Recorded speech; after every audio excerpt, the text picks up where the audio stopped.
Olá, boa noite. Você sabia que a desigualdade de renda no Brasil ficou estagnada em 2017? É a primeira vez nos últimos 15 anos. O resultado foi apresentado pelo relatório da organização não governamental Oxfam.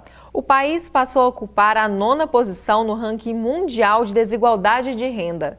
De que forma a desigualdade social no Brasil mudou ao longo da história? Como está o cenário atual? Quer saber mais? Então acompanhe agora o Jornal da UFO.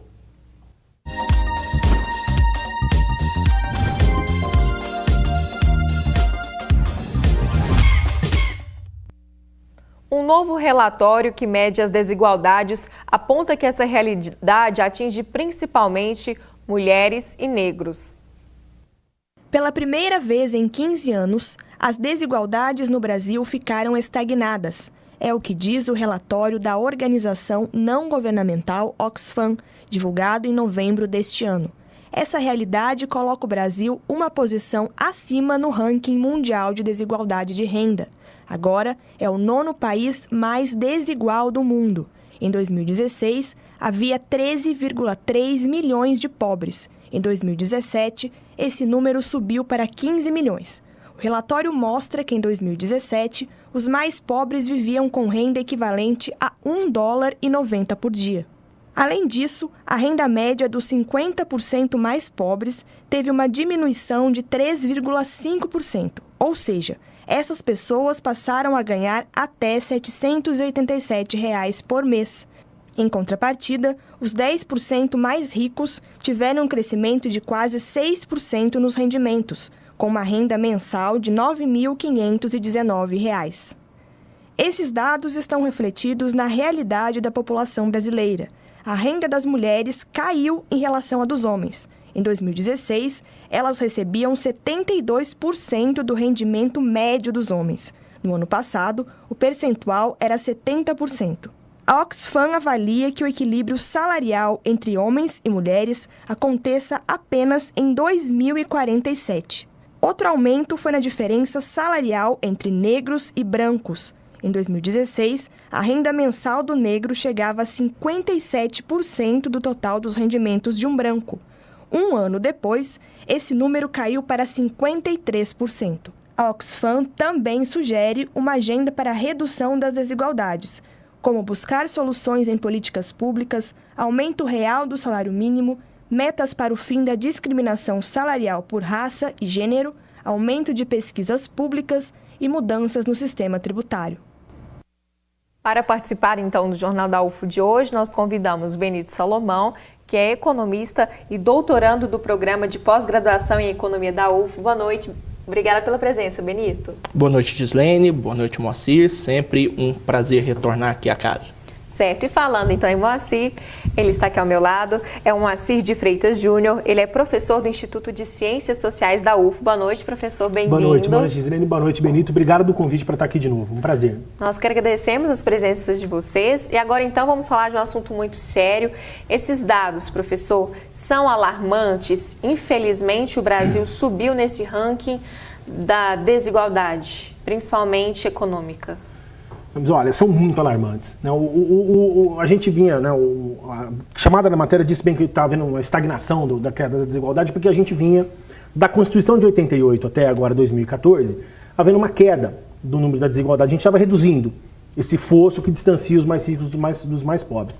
Mas de 2014 para cá, muito por conta da crise econômica, da recessão e das medidas econômicas que foram adotadas pelo governo da presidente Dilma e agora pelo governo do presidente Temer, o que a gente está vendo é o aumento da pobreza, porque a economia está numa crise muito grande. Depois o Benito pode me ajudar melhor a explicar como é que a gente chegou a esse estágio, e isso reflete diretamente na renda das pessoas e, portanto, vai aumentando o fosso entre mais ricos e mais pobres, que no nosso caso já é alarmante sempre, desde sempre, né?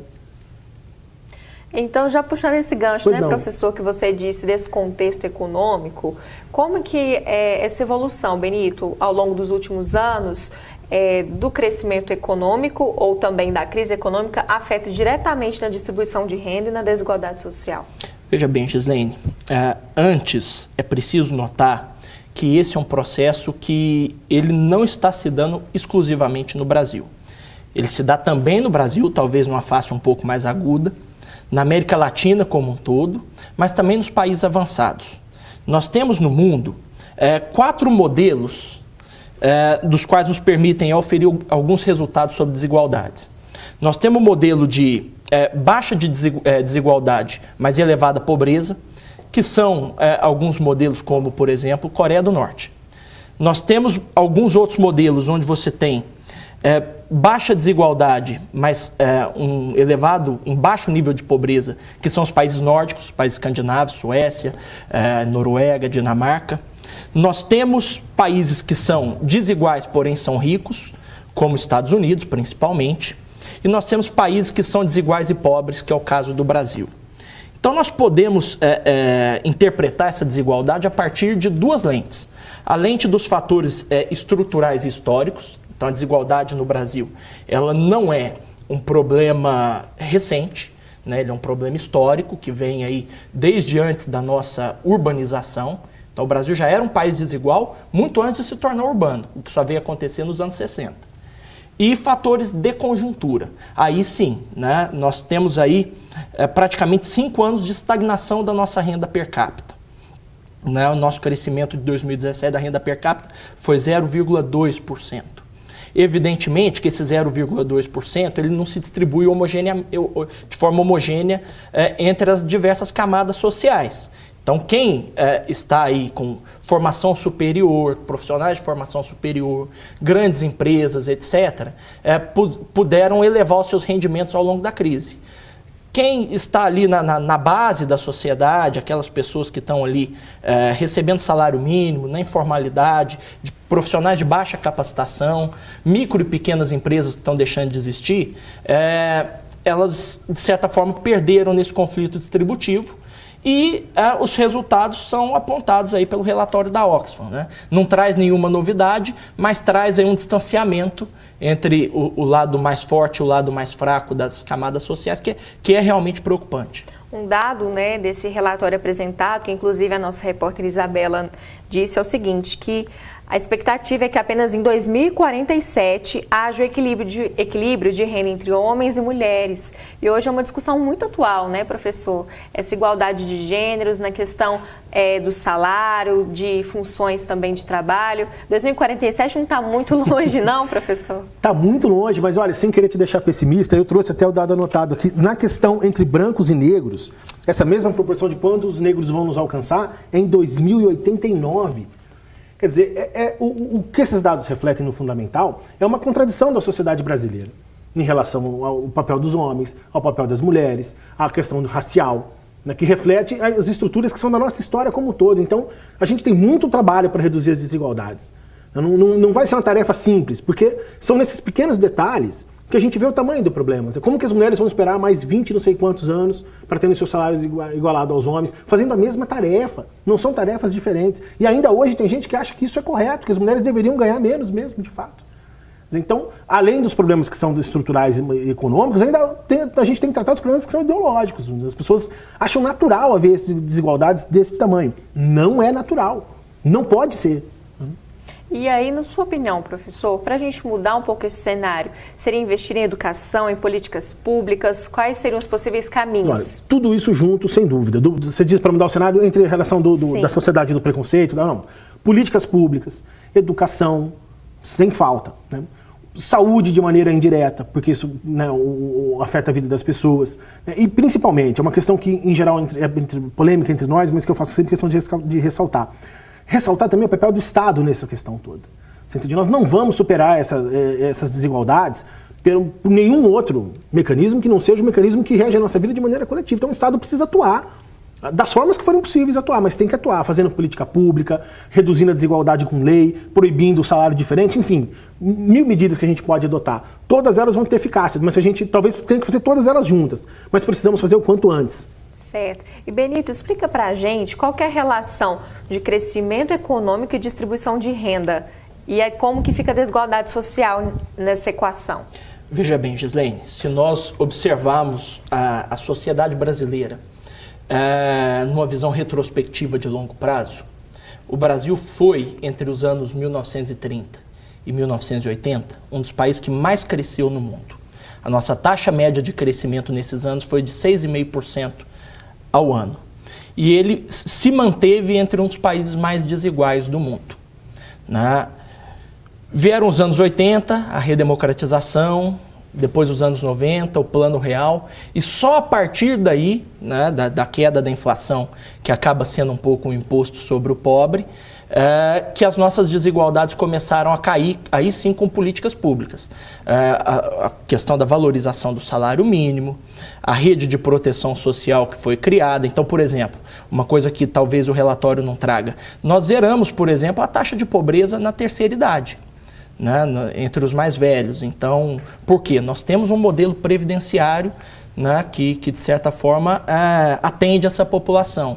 Então, políticas como Bolsa Família, a universalização do ensino básico nos anos 90 foi fundamental. Então, falta agora o passo adicional, que seja ali oferir qualidade a esse ensino básico, para que essas crianças possam realmente ir para a escola, não meramente por causa da merenda, que era o que acontecia no Brasil. Né? As nossas desigualdades eram tamanhas que você tinha que manter uma criança na escola, porque aquilo significava uma refeição a mais por dia para ela. Mas agora nós temos que dar um passo adiante. Né? Nós temos que alfabetizar essas crianças, nós temos que capacitar essas crianças para estarem no ensino médio, e estando no ensino médio, temos que capacitar para estar no ensino técnico ou no ensino superior. Né? E sim, é importante, Gislene, que o país volte a crescer também. Né? Não dá para reduzir desigualdade com a taxa de desemprego de 13 milhões de pessoas. Porque às vezes a pessoa tem instrução, vai ter acesso ao ensino, mas se não tiver vaga no mercado também, é um outro problema ali a ser solucionado. Dificilmente. Entre os trabalhadores de maior produtividade, com maior ano de ensino, a reposição desse trabalhador no mercado de trabalho é mais rápida. Muito mais rápida em relação àquele trabalhador que não tem especialização. Então, ele, de certa forma, ele se rearranja, a fricção dele no mercado de trabalho é menor. Mas, para isso, nós precisamos de dar condições de capacitar as pessoas da base também. E aí, um dado interessante. Nós esgotamos, nos anos 80, um modelo de desenvolvimento no qual o país crescia, mas não distribuía. Isso se esgotou no Brasil. Né? E, aparentemente, nós estamos esgotando agora, nessa época histórica que nós estamos vivendo, um modelo no qual a sociedade distribuiu, mas não cresceu. Né? As nossas taxas de crescimento dos anos 80 para cá, elas são 1/3 do que eram entre 1930 e 1980. Agora, nós, como pensadores, como pesquisadores, precisamos criar um modelo de desenvolvimento no qual o país seja capaz de crescer com distribuição. E esse é o nosso grande desafio. Não é simples, não é uma tarefa trivial. E, professor, daqui a pouco então já vou pedir sua opinião sobre esse ponto e a gente continua a nossa conversa. Será que esta semana começa com temperaturas mais altas em nossa região? Veja na previsão do tempo.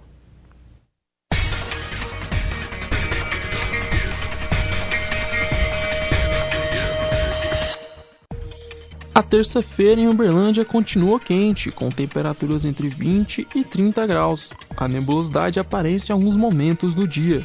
Em Patos de Minas, mesmo com sol forte, as nuvens podem aparecer, mínima de 20 graus e máxima de 30. Monte Carmelo com sol entre nuvens em partes do dia. A máxima chega a 31 graus e a mínima é de 20. Terça-feira ensolarada em Ituiutaba e o calor permanece, com mínima de 21 e máxima de 34 graus. Previsão de dia nublado em Patrocínio e possibilidade de pancadas de chuva a qualquer momento do dia. A mínima é de 17 graus e a máxima é de 31. Quais são os setores de maior desigualdade no Brasil? Você vai saber mais sobre o assunto após o intervalo. Não saia daí, nós voltamos já.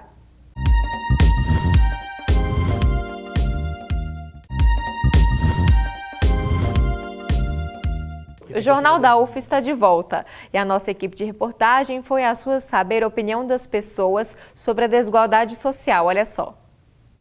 No Brasil existe uma desigualdade social entre homem e mulher, branco e negro, e por quê? Ai, com certeza. Às vezes até no próprio comércio, para te falar a verdade. Às vezes até da gente chegar no próprio comércio a gente sente. Por que você acha que tem isso? Existe? Eu acho que é um ser humano que não para pensar, né? Não tem coração, eu acho. Falta o quê? Educação, mais respeito? O que você acha que falta? Eu acho que vem de berço. é de família mesmo. Isso aí falta mais diálogo entre a família. Porque aqui até existe muito preconceito, né? O Brasil, eu acho que deve estar no ranking de primeiro lugar, eu acho. Porque eu, por exemplo, eu conheço uns 2 países e eu não vi esse tipo de preconceito. A senhora acha que daqui a uns anos isso pode mudar? Acho que ele vai. A gente sempre tem que ter esperança, né? Eu acho que a esperança sempre tem que ter, não pode existir nunca, né? Está aí nas redes sociais, programa de televisão. Sim, com certeza. Por quê?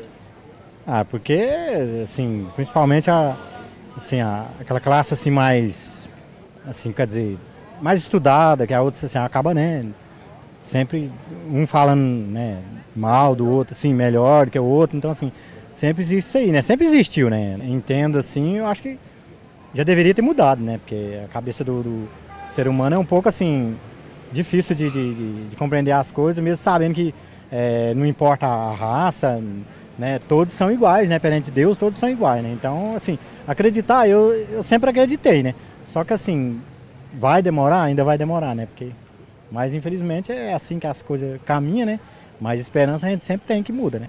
Não existe. Por quê? Né? Por quê? Não existe só da parte dos mais pobres e da parte dos ricos e dos mais pobres. A classe média até que não importa com isso não. Mas os mais ricos e os mais pobres é quem importa com essas coisas. E outra coisa, o maior preconceito hoje é o negro. É mais do que o branco. Existe pelo preconceito das pessoas.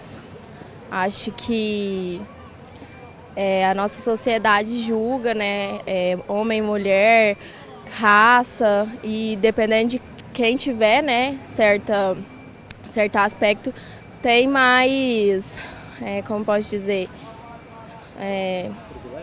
isso, privilégio em várias coisas. É isso. E você acha que daqui a uns anos isso pode mudar ou esse preconceito ainda vai durar por muito tempo?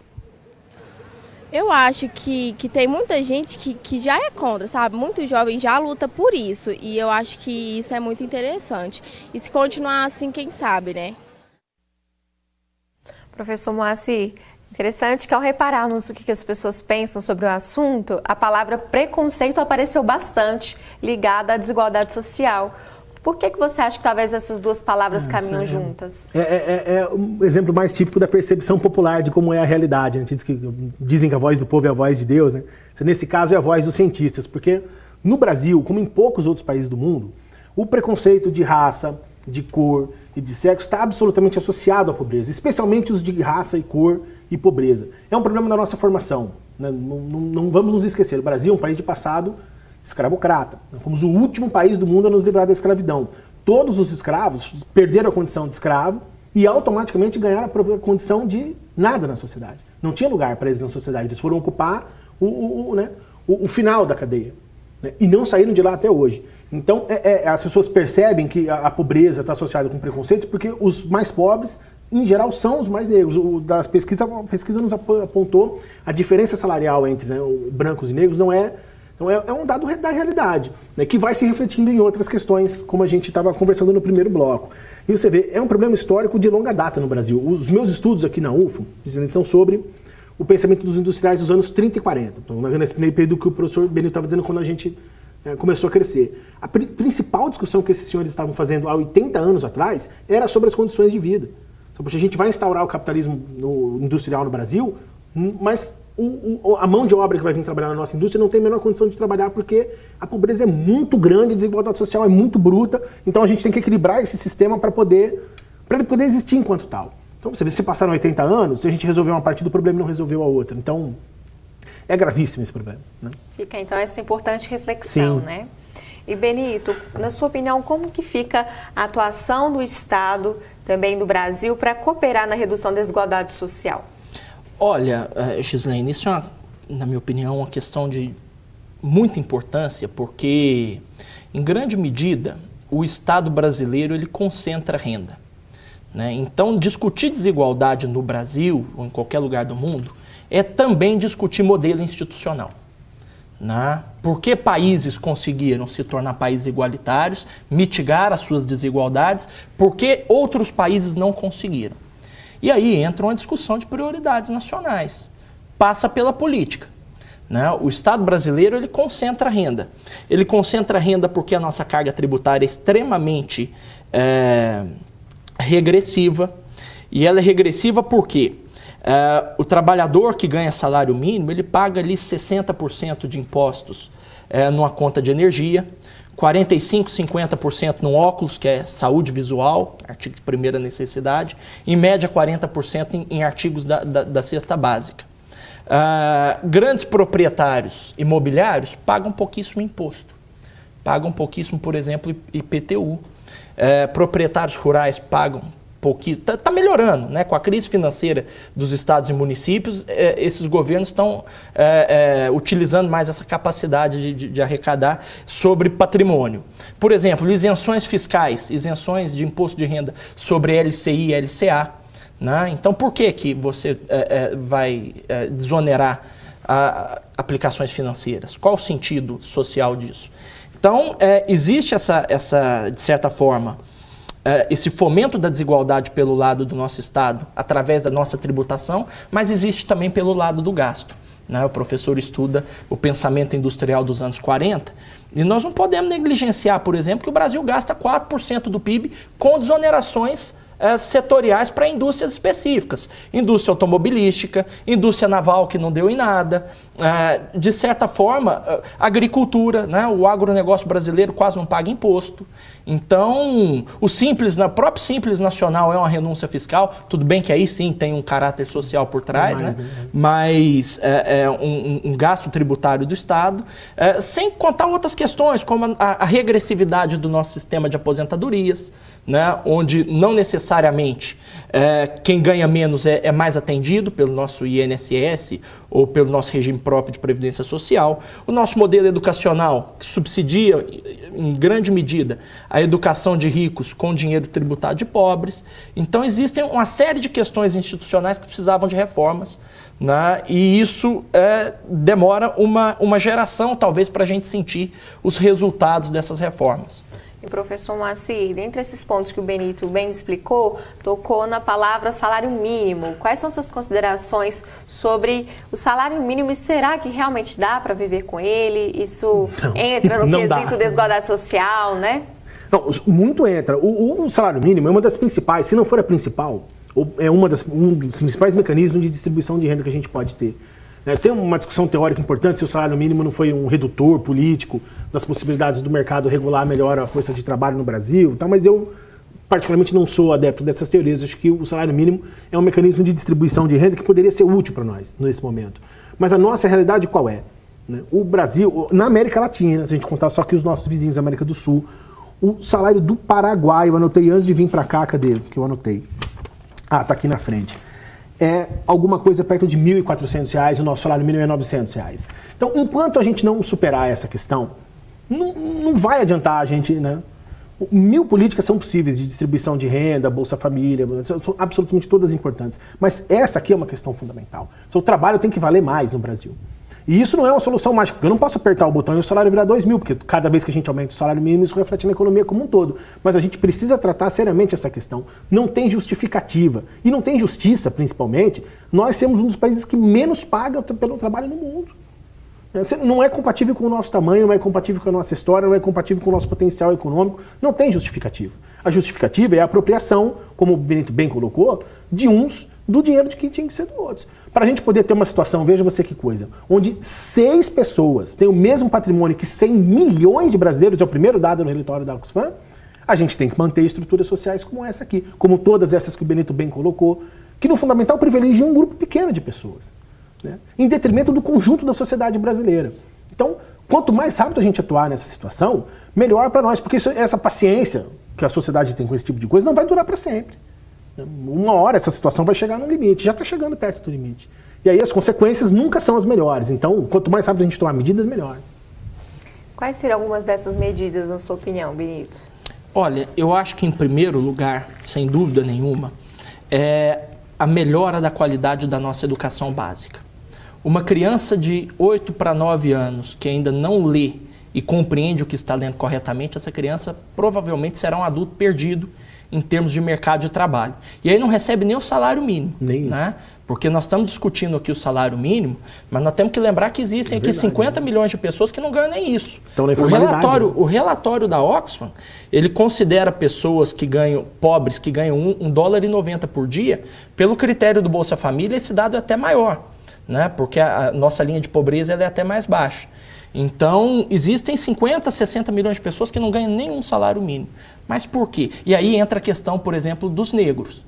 Nós não conseguimos ainda incluir os negros no nosso padrão educacional, num padrão educacional médio, de um brasileiro comum. As mulheres, em grande medida, nós conseguimos, e por isso até as desigualdades são menores, em termos de gênero, do que em termos de etnia e de cor. Então, educação básica é um primeiro ponto, sem dúvida nenhuma. Um segundo ponto, precisamos de desenvolver no Brasil condições para que haja um fortalecimento da poupança doméstica. E aí eu vou falar um pouquinho de teoria econômica. Se você pega, por exemplo, Brasil e China, que tem praticamente a mesma renda per capita, o Brasil poupa 14% do PIB e a China poupa 40% do PIB.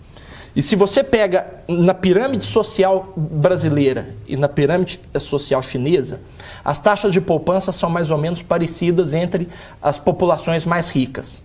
No entanto, conforme você vai descendo para a base da pirâmide, a poupança some no Brasil, mas continua na China. Então, isso permitiria uma distribuição também funcional da renda. Porque o aumento do salário mínimo, ele é uma política pública importante para a distribuição, mas apenas entre o fator trabalho, enquanto que uma política de fortalecimento da poupança nacional, de certa forma, permitiria uma distribuição também funcional da renda, do fator capital para o fator trabalho. Então isso seria fundamental, e aí entra aquelas reformas que eu disse no começo na minha fala anterior. Questões tributárias precisam ser repensadas, questões educacionais, enfim, questões de todo tipo. Os subsídios dados a setores produtivos específicos, e que, de certa forma, não redundam nem em inovação, nem em competitividade desses setores. Então, isso tudo precisa ser colocado. São vários os fatores, então. Muito difícil resolver com a bala só. Não temos uma bala de prata. Infelizmente, o nosso tempo da conversa chegou ao fim, mas antes da gente encerrar o nosso jornal, nós vamos conferir os eventos da UFO desta semana. Quem traz as dicas para a gente é o Eloir.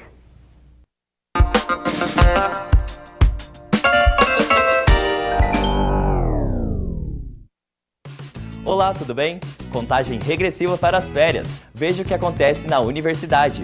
Já pensou em começar o próximo ano tranquilo? Amanhã, dia 18, acontece a palestra 2019 Sem Estresse. A palestrante Caroline Alves vai ensinar a planejar ações para cumprir os principais planos e como controlar o estresse e a ansiedade durante o ano.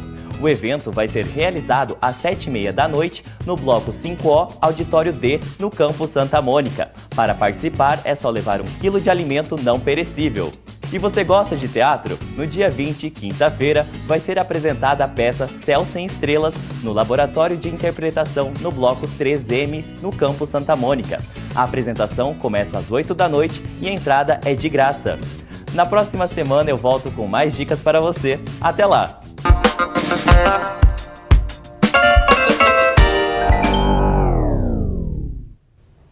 Benito, muito obrigada mais uma vez pela sua participação aqui no jornal e tudo que você compartilhou com a gente hoje. Muito obrigado, Gislene. Muito obrigado, professor Moacir. Foi um prazer, estar aqui conversando de novo. Tá certo. Professor Moacir, muito obrigada também pela presença. Eu que agradeço. Todas obrigado. As considerações. Muito obrigado. Você sabe o que é Dezembro Laranja? É o mês da prevenção ao câncer de pele. E amanhã vamos falar sobre o assunto aqui no Jornal da UFO. Boa noite, até lá!